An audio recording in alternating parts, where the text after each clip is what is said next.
Configuring static routes. Let's take our example on Genius 3 Lab and imagine our company wants to connect to a new partner company and establish network traffic in between and have a requirement to route all this traffic through the firewall to control which ports and which services are allowed and to which departments. In this case, you have two options. You can either build a VPN tunnel through the internet from your on-premises or your FortiGate to the other side or to other partner company using their own firewall as well. And we're going to be configuring VPNs later in this course, but for now we have a physical connection between our partner and our FortiGate. And the way we configure this, we built a small transit network. The transit network is a /30. It's only a point-to-point network. So it only has two IPs. 1.1, which is assigned to this router right here. This is our partner router, and they installed it on our premises to connect their network to our network. They let us know they are using 2/16 networks, 172.20.0.0/16 and 172.30.0.0/16.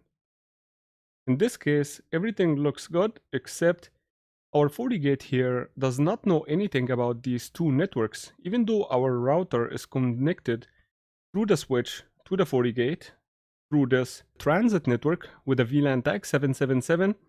I'm only able to reach my partner router from my FortiGate or from my instances in here, but I cannot reach these networks. Let's take a look at how our route table looks right now to verify. So there are two ways you can view your current routes in the firewall, the effective routes that are currently being applied to the traffic. So from the GUI, you can go to Monitor and choose Routing Monitor. In this case, you can see our different department networks. These are called connected networks. When you assign an IP address to an interface, it automatically creates a connected network route. We have our sales department, our marketing department, our internet IP address, and our default route. But we have nothing for 172.20 or 172.30. We know that we need to connect these networks, and we do not have any dynamic routing running right now. So every time there is a traffic destined for these networks and not defined in our table, it will be sent to the internet because this is the default route, and the internet will automatically reject this packet because it's destined to a private IP address. Therefore, it does not belong to the internet. So let's see how we can do the same from the CLI.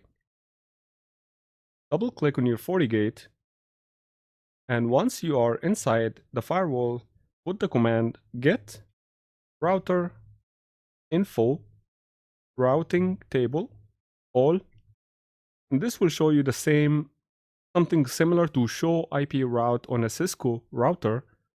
We can see here our default route going to port 1, our different department with their connected networks. You can see with the letter C is a connected. We see 172.20 or 172.30.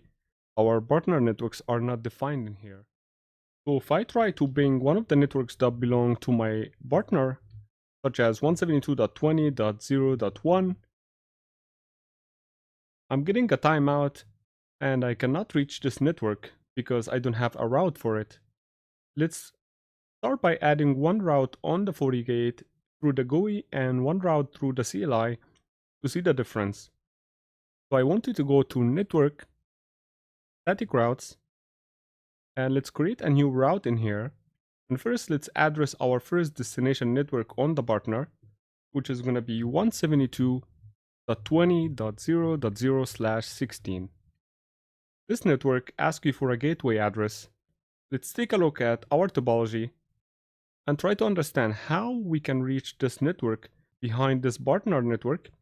We have a connection from our FortiGate to the partner, a point-to-point network. And to reach anything in this side, we should be sending the traffic all the way to this interface in the router, which is 172.16.0.1.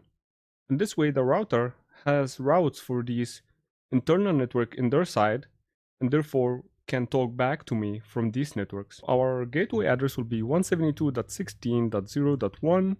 For the interface, we're going to be choosing our partner transit, the VLAN 777 interface, and we're going to save. Now we have our first static route on our routing table, and to verify this route is up and live, we can go back to monitor, routing monitor, and now we see the first static route in the routing table. So if we go back to our design PC, we previously did not get any ping replies from our partner network. We try again to ping this host. Now I'm finally able to ping this interface behind the partner network. Now let's see if we can add the second network from our CLI. First, let's try to do our ping 172.30.0.1. This time let's keep it running. And let's leave this on the side here. So we'll put the command config router static. And if we click show at this point, we will see the first route that we added through the GUI. And it's very simple format. You only need to let it know what the destination is, what is the gateway, and which port to use. We can do edit to create a new entry and choose a different one or different number than 1. So we're gonna do edit 2. Our destination will be 172.30.0.0/16. We know the device or the port that is set for this is partner. Just use the tab button. And we know that the next hub or our gateway will be the router IP. So we're gonna put set gateway 172.16.0.1. And to save this command, we just need to click next or end. And you see here, once we added the route, the ping starts suddenly working because now we have a route that leads us to go into this interface. So now if we go in to go back in the home of the CLI and put the command again, get router info routing table all, we will see that we have 2S routes, which is static route 172.20.0.0/16, 172.30.0.0/16.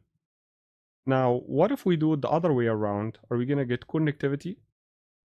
Let's do ping 192.168.0.2, and I'm able to ping the other way around as well.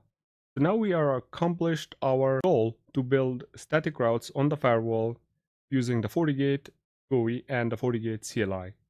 Thank you for watching.